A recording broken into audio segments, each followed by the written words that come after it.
Hello everyone, welcome back to this machine learning for image processing course. We are in the image processing module near the end of this module. This is the eighth class on the image processing module. In the last class, we completed our discussion about the Gaussian filter and median filter. In the class before that, we were talking about correlation, how correlation and convolution can be used for performing image smoothing or image enhancement.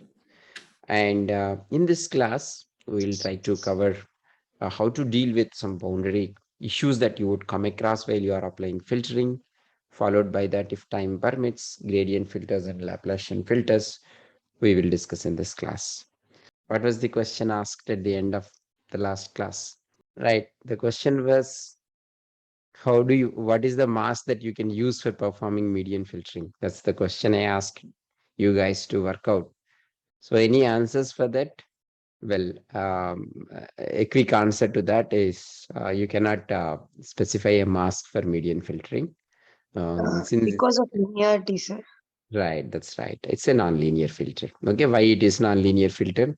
Since most of you haven't worked out yet, I leave it for yourself to work it out. Okay, I am not going to discuss that. You figure it out yourself. Right. So now let me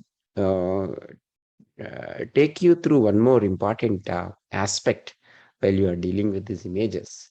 You have already seen, suppose you had an image and this is your image and this is a your mask. Okay, that which is in that color is an image and that in light blue or whatever, that's your mask.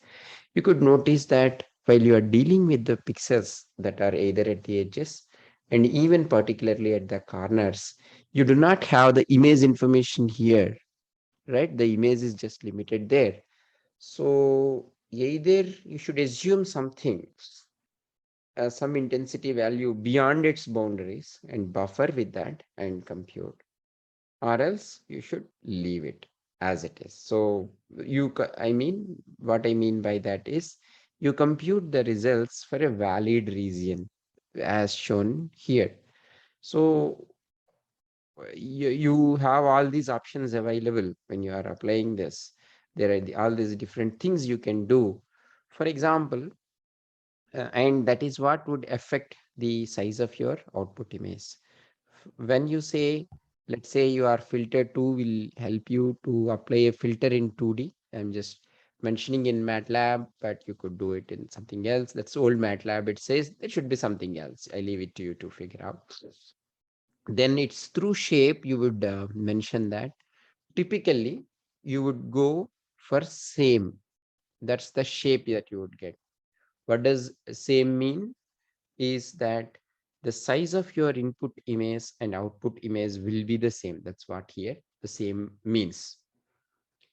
Well, in that case, it should have been clear to you that in this actual border shown there and the border I have plotted here, for those set of pixels in those borders, okay, for example, assume that this length is some k, so you have to here k number of columns. Similarly, this is k, assume that. Again, k number of rows here. Those are the ones you need to pad your image with. And then you do the convolutions and just you report then just for this image region. So this is the most common thing that you would do. The other two are also mentioned here to just let you know that this is not the only way you do it, although this same is the most common or perhaps the default one that you would get with most of your commands. You could in fact get an image where you have this filtering, just an overlap between your kernel or filter, whatever you may call it, with the image is also good enough. Then you could figure out what could be the size of it. If I consider this as W now, you could see here there is W, this here there is W, and let's say here N size. So you could figure it out. Okay, what should be now your image size will be bigger. There will be instances where you don't really want to pad with it. You are okay with applying it inside and you don't want to really really worry about what that, while you are fine with having a valid region as an output, then all you do is, as shown here, you would consider only that region for which this will go inside, the whole filter will go inside. So there is a pixel here would be there. For example, if I consider here k itself, where this would be now k, same is the case here k. If your original image is n on two sides, you are reducing k. Just check if k or k minus 1. Just I leave it to you to take a look into that. What would be the size on each side would reduce to, whether it will reduce by k or k minus 1. I leave it to you to figure it out. But that will be the valid region. On both sides, you are reducing it by this size, while the out, okay, while this one is your original, yeah, that will be of from your original size, you will have a reduced size, which is dependent on your size of window, but that will be your valid one. Hope these three scenarios are clear to you, or any questions here? Sir, padding is done in both full as well as same, sir. Correct. That's right. But In in full, full, you we do are even more padding. Oh, suppose if you are padding here, if you considered here, let's say this is k, for example, k this side, k that side, then this is 2k plus 1. Okay, so that itself is coming here on here. There is a k padding, but here to get it, you will be doing more padding. so in this full shape, sir. The pixel which is padded will also get filtered. Correct, correct. See, you are in full. What is going to happen is, you will go until there is at least one pixel overlap of your mask with the image. Then, sir, Typically, the selection of that pixel which we are putting as a pad will mm, dictate the result of the filtering also, which will not be that's the right. case in same or valid. Yeah. Same also it depends, because still you are resuming these pixels here, right? Suppose you have here two rows on each side. It does depend, because one Yes, sir. half is inside and one half is outside. So he's inside the house for half and outside is half. So other outside forces also would result where he will eventually stand that pixel value.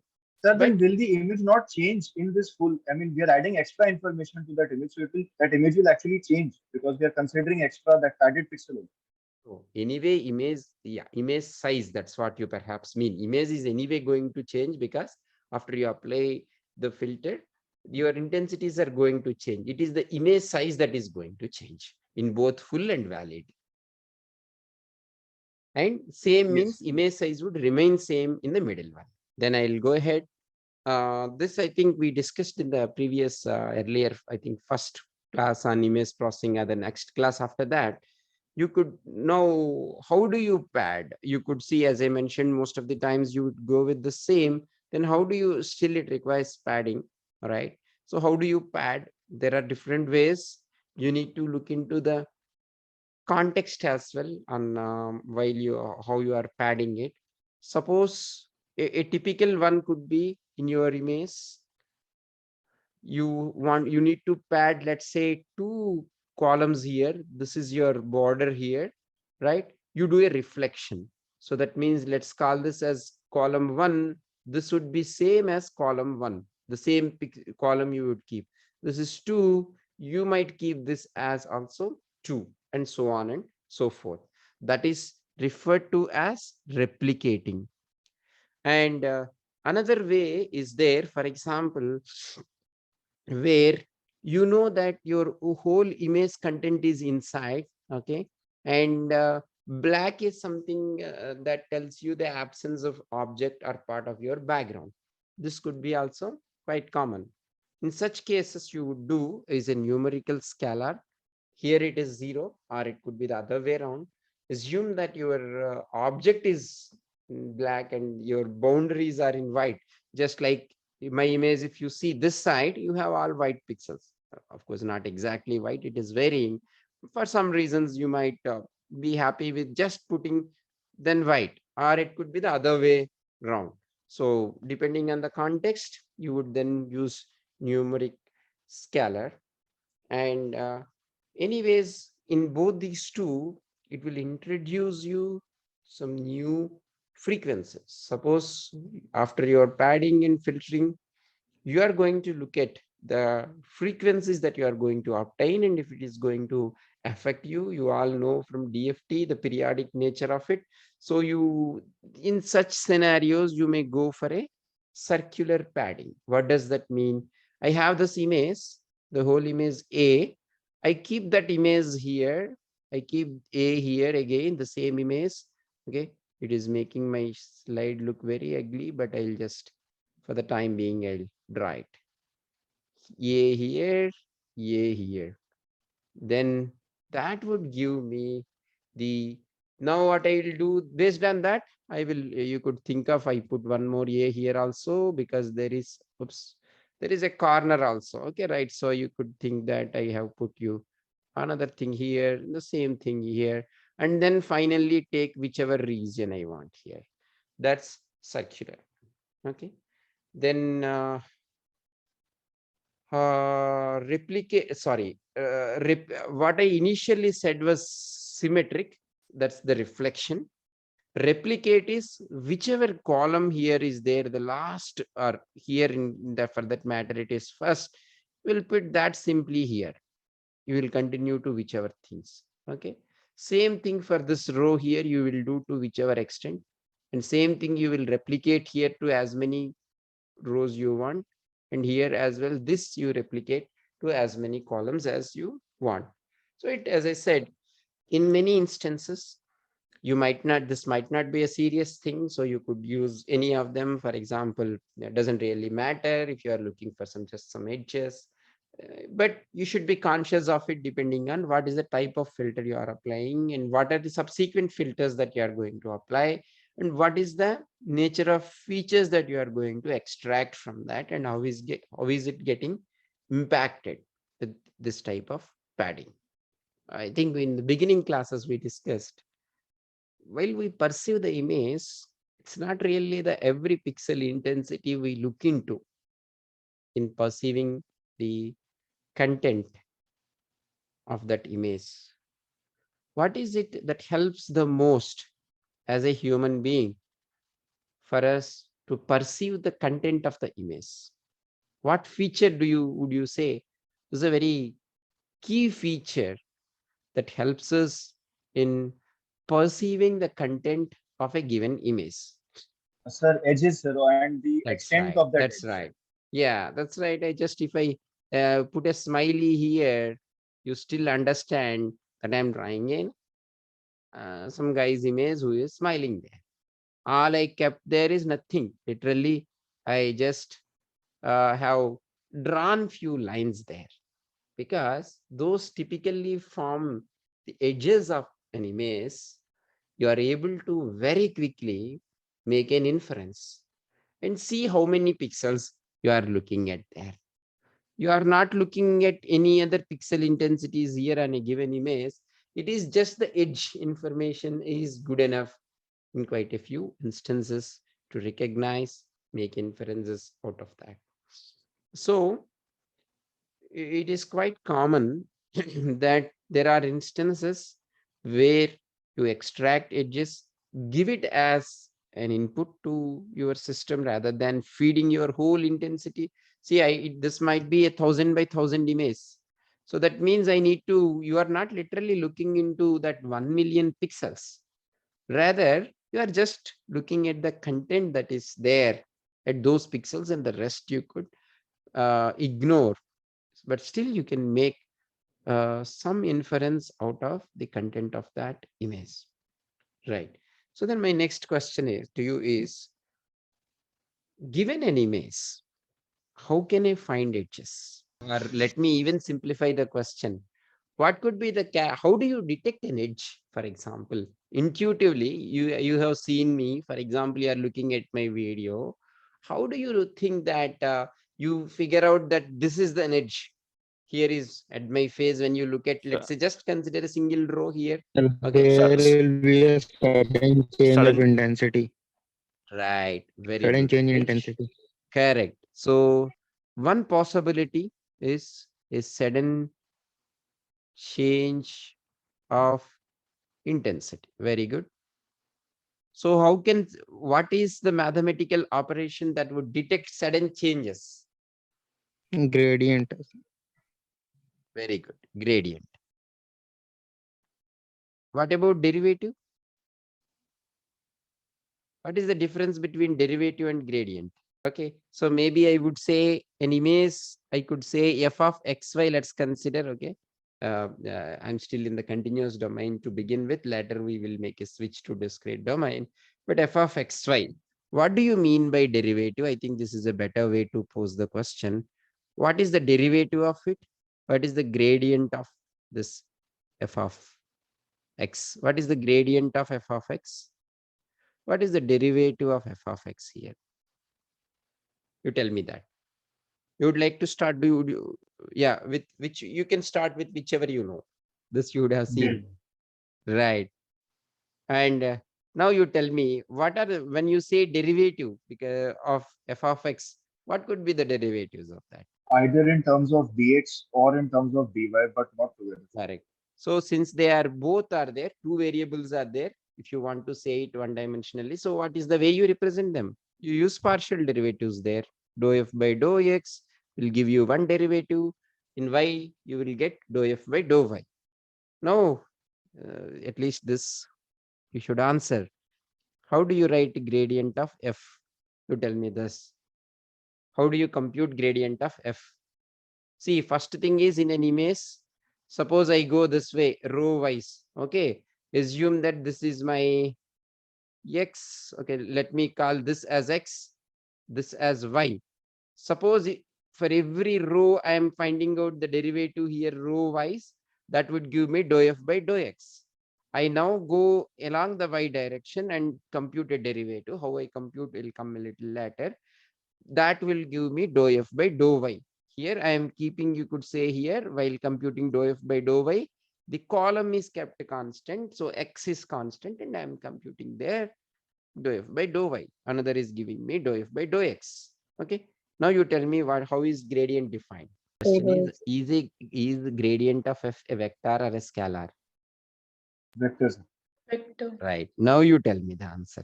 At least now you do not have any more excuses to answer this question. Dou f by dou x, comma dou f by dou y. That's it.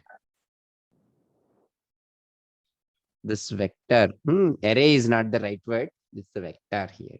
Array means it could be multidimensional. It's a vector. This would give you the gradient information. If you are calculating in one of these two directions, these are individually the partial derivatives. Okay, a vector of all the partial derivatives of all the parameters of your image. If it is a 3D, by parameter I mean, it could have been f of x comma y comma z. Then my gradient would have been dou f by dou x, dou f by dou y, and dou f by dou z. Individually, these are partial derivatives. A vector of all of them would give me the gradient of f. Well, I give you now, yeah, had it been one directional, I could use derivatives, but now it's a two-dimensional image is what I have. And I would like to see where the edges are there. So how can you do it if I give you now the gradient? I give you the gradient. I would like to see, to be more precise, where there are strong edges. Not everywhere there would be some value of all of these things might be there, like unless it is a very constant intensity in that particular direction. Now my goal is to, still I'm not going to the level of how you compute it. I'll come to that shortly.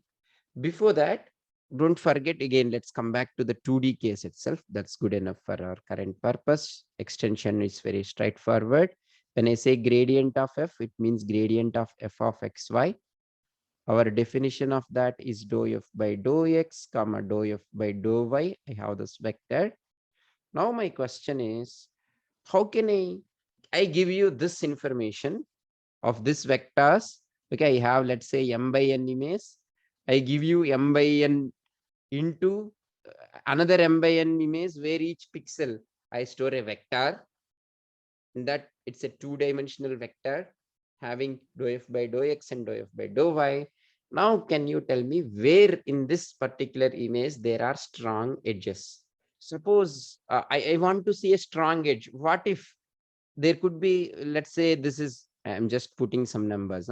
This is 10 is there. This is 10 is there. Another case is there. This is one vector I have. Another vector is there, which is 11 comma 10. Okay. Or 11 comma 0, for example. Which one would you say is a strong edge, do you think? If I have this dou f by dou x 10, 10, 11, 0. If you go for a maximum, this would give you this, but I'm sure you intuitively feel that if my image intensity is varying in the x direction by 10 and y direction by 10, that would probably be a stronger edge. Correct? Do you agree with that?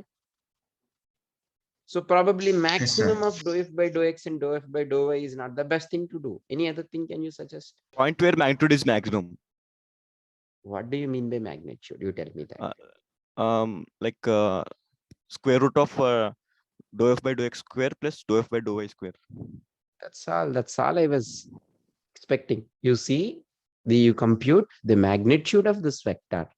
Magnitude of gradient of f of xy is nothing but square root of dou f by dou x whole square plus dou f by dou y whole square. Don't confuse that to be second order derivative.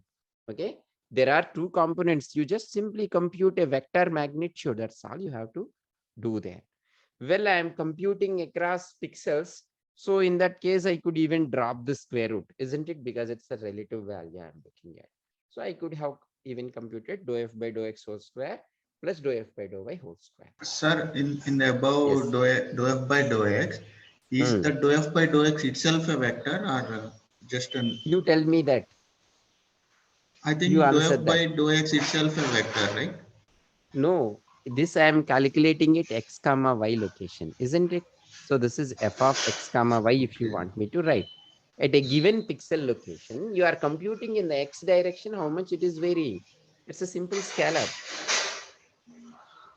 Good Okay, that sir. you posed this Understood. question. Maybe someone else also might be having that. Is this clear? This is an important point that has to be cleared. Individually, these two are scalars at a given pixel. You are just computing this gradient for each pixel. So it's a individually dou f by dou x is a single value. Dou f by dou y is a single value. It is when you move to a gradient, it has you since you are clubbing both, it has happened to be a vector. Is that clear? Thank you, sir. Is everybody fine with this magnitude? And is everybody convinced that this should help? This should give you about that. That should give you perhaps more the value, it should give you the strong edge when you compare relatively different pixels. Okay, then there is one question that has been answered. People are answering from the very beginning. I would like to know in which angle or direction is this edge. Okay, those people were answering earlier, students were answering. So now you tell me, how do you compute it? In which angle is this edge? How do I know that? That is so maybe I should use the word orientation of your gradient. I want to get it given this vector. How do you do that? Tan inverse by. Right, tan inverse. Now you tell me what is B here. Dou by dou y. Dou f by dou y. That's it. Dou f by dou y divided by dou f by dou x. That's all. Now that will give you the orientation. Are you fine with whatever we discussed so far? So that I'll take you through few more steps. In my image, I have a vertical edge. Okay, I have a vertical edge. Let me also give you that this is x and this is y. Okay, that's the one. Now, when I have a vertical edge, what does that mean? Does that mean there is a sudden variation in the x direction or in y direction for this coordinate axis that I have considered? I am X telling direction. you, X direction. very good, very good. So can you tell me then how does my gradient of f would be there here? Which one will be 0 here? So I have only a clear vertical edge. Horizontally, Dou f by dou y will be 0, no, sir? dou f by Dou y. dou y will be 0. There is dou f by dou x. Because at a given point, when I have a vertical edge here, in this direction, if I look at, there is no change. It is in this direction when I move here, I would see a change there. Look at, for example, this kind of image. Okay, since I could not plot you with those variations, I am showing you here. When there is a vertical edge, along the edge, it's a pure vertical edge. So along the edge, it is constant. The intensity is constant.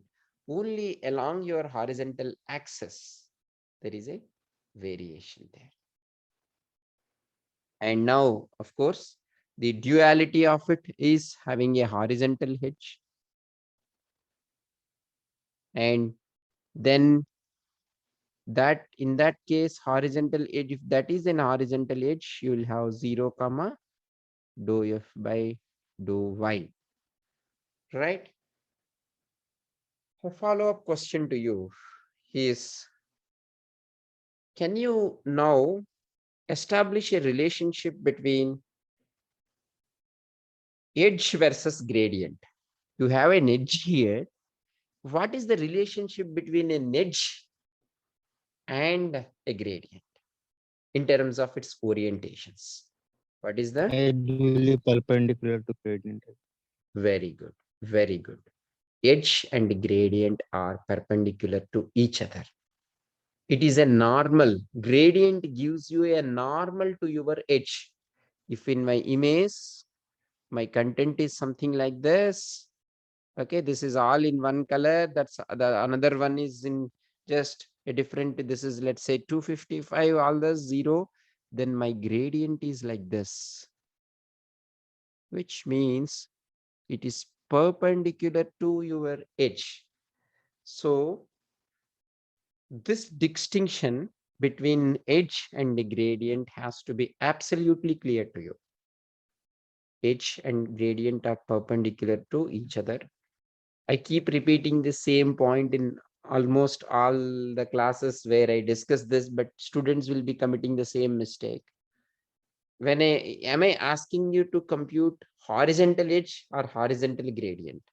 Am I asking you to compute vertical edge or vertical gradients? These are two different things. One is perpendicular to the other. That distinction has to be very clear. I'll again emphasize that later when we come to the calculation of it, but keep that hardwired in your mind that these two are perpendicular to each other. But still, after saying this and pointing it out, still some students would be making mistakes. So at least let the proportion of students making mistakes come down. Okay, then as I said, this you have already seen that now, dou f by dou x, dou f by dou y. And then as I said, this would be your magnitude. This is how you would compute this. In practice, there is no need to as such to compute this. You can ignore the square root, that too when you are comparing it, because that's, you just want to see relatively which is strong. You can have a threshold on simply the sum of squared values also. So that should be fine. Again, it's not the only way you would compute. There are times when you would perhaps compute dou f by dou x plus dou f by dou y, absolute values you would take instead of square. Okay, this is something to do with the L1 norm, which I will not go in the interest of time right now, but just would like to give you that point. Here you could notice you are even could avoid computing the squares You just take the absolute term values of that and add it up. That's also is one way. But unless otherwise specified, you just go through this one. But those of you who are practically implementing that, sometimes if computational complexity is of importance to you, typically you would also go with this also instead of this thing. Okay. But anyway, unless otherwise specific, the point I want to make here is there are other ways also in practice you would compute, but unless otherwise I mention it, you just simply go with this way to compute the magnitude of your gradient. Okay, so I have f of xy. Now it is clear that I need to, in order to compute the gradient value at the location of x and y, I need to compute the partial derivative of it with respect to x, where this f is the function of xy.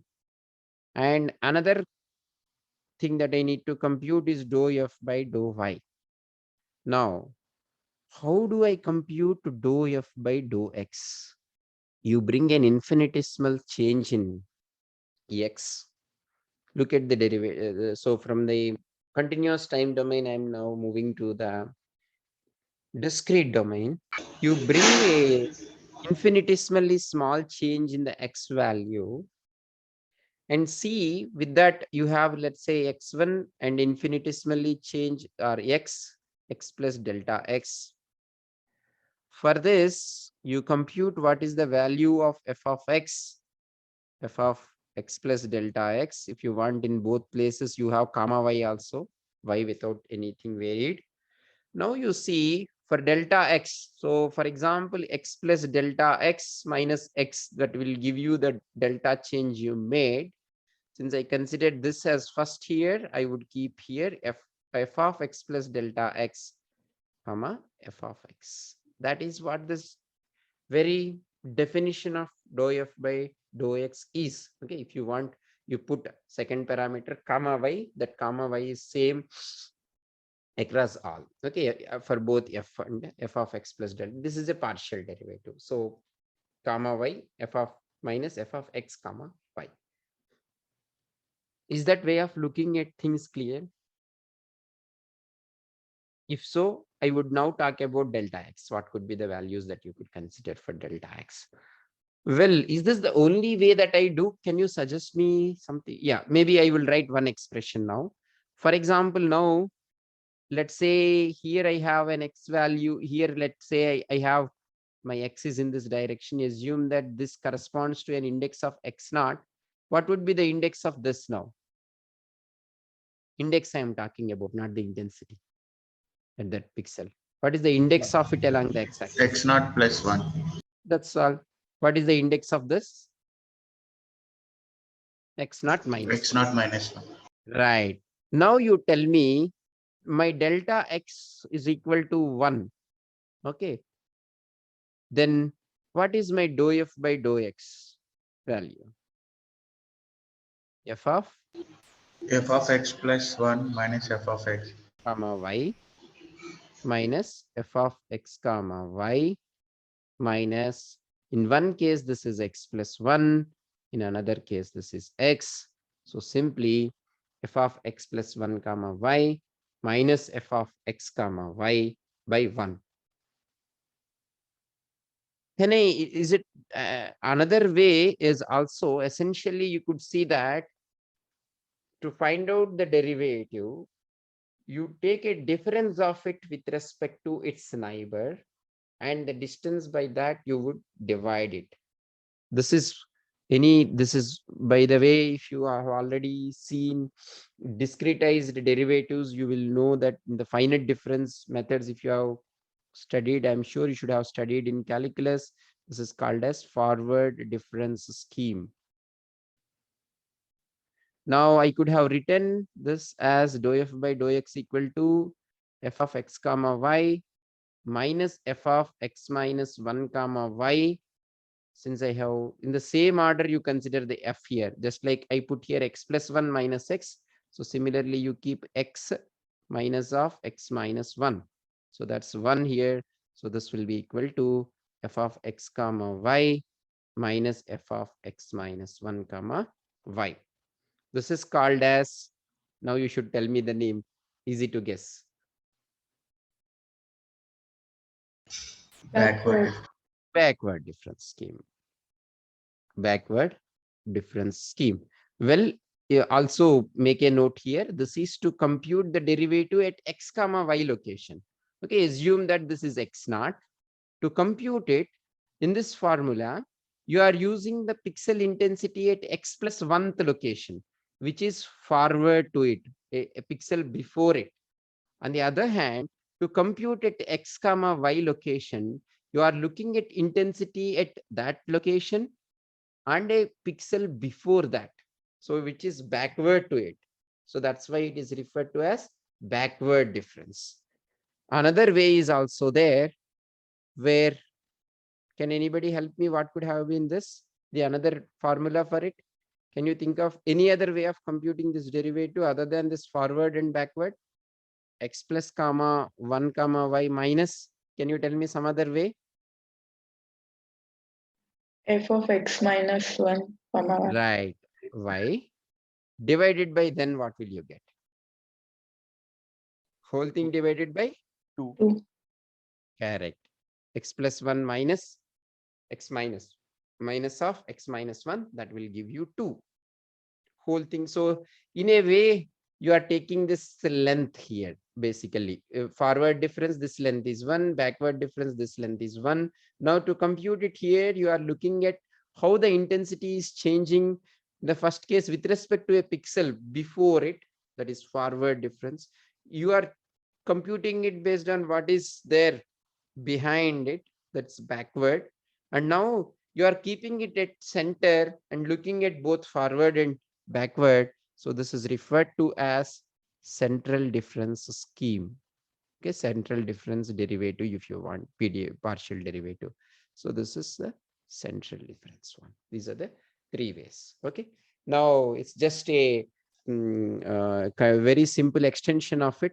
Dou f of, I see I am dropping it for the sake of convenience, x comma y I am dropping it, but as one of you has earlier raised it, this is just a scalar quantity computed at each given location. Okay, so if you want, I'll write it dou f of x y by dou f. For one I will write, but later I'll keep dropping it. Now you tell me what would be the forward difference formula for it. Dou f of x comma y by dou y. You tell me now. Forward X difference I comma want. y plus x comma y plus 1 Right. Then minus f of x by whole divided by 1. Very good. Now tell me the backward difference scheme. F of x comma y minus f of x comma y minus 1 very good. by Whole 1. divided by 1. Very good. Now you tell me the central difference. One of you tell me the central difference. F of x comma y plus 1 minus f of x comma y minus 1 right by 2. Very good. That's how you compute. Now given an image, will you be able to compute this? You just need to take the pixel. Suppose you want to compute the dou f by dou x. What you will do? You take the pixel value at x plus 1 and you subtract that from the pixel value at x. Of course, y will be the same. That means here for the convention of x and y we considered, we do it in the same row. Okay, in the same row, next pixel value minus this value, right? That's all that will give you. That's forward difference. Or else you could do with respect to the backward pixel. Now let me come to the answer that one of you have given in the very beginning, where you are mentioning I will shift the image and subtract. Now hope it is clear to you why that is giving you a derivative. Sir, actually not clear why that is giving derivative. Why it's Why not that? clear? Yes. Okay, then good that you mentioned it very clearly that it is not clear. See, one way to compute this in practice is you have an image. Okay. Then suppose if I move this image, so this is X and Y. Now I want it to be X plus 1. Where will be the X plus 1? If it is here, the X plus 1 will be here. So if I move that whole rows by 1, whole columns by 1, at the same location where there is X here, what would be here? If I call it as X naught, what will be here? When you move it to the left by 1, what will be there at that location? Second, assume that that is your second column. What will be here at this point now? Index with respect to X the plus original 1 index. Correct. Now, if you subtract it, is it not giving you Yes. from here to here? If you are subtracting it, is it not giving you the derivative in the X direction? Yeah. Yes. Is Yes, that sir. clear? Good. So in similar lines, you could compute the Y derivative also by what? By shifting rows. I'm sorry, columns upwards. Correct. That's all. Yeah. By shifting the rows, actually, not columns for Y. Your Y is in this direction. So this you have to move. Yeah. Okay. Yes. Yes. Ah. Of course, you could do both in one go, and other things are also possible, but that is why it was giving you earlier edges. Hope why that is giving you edges is clear to you right now, I hope. Yes, sir. Good. Next class, we'll stop here. Thank you.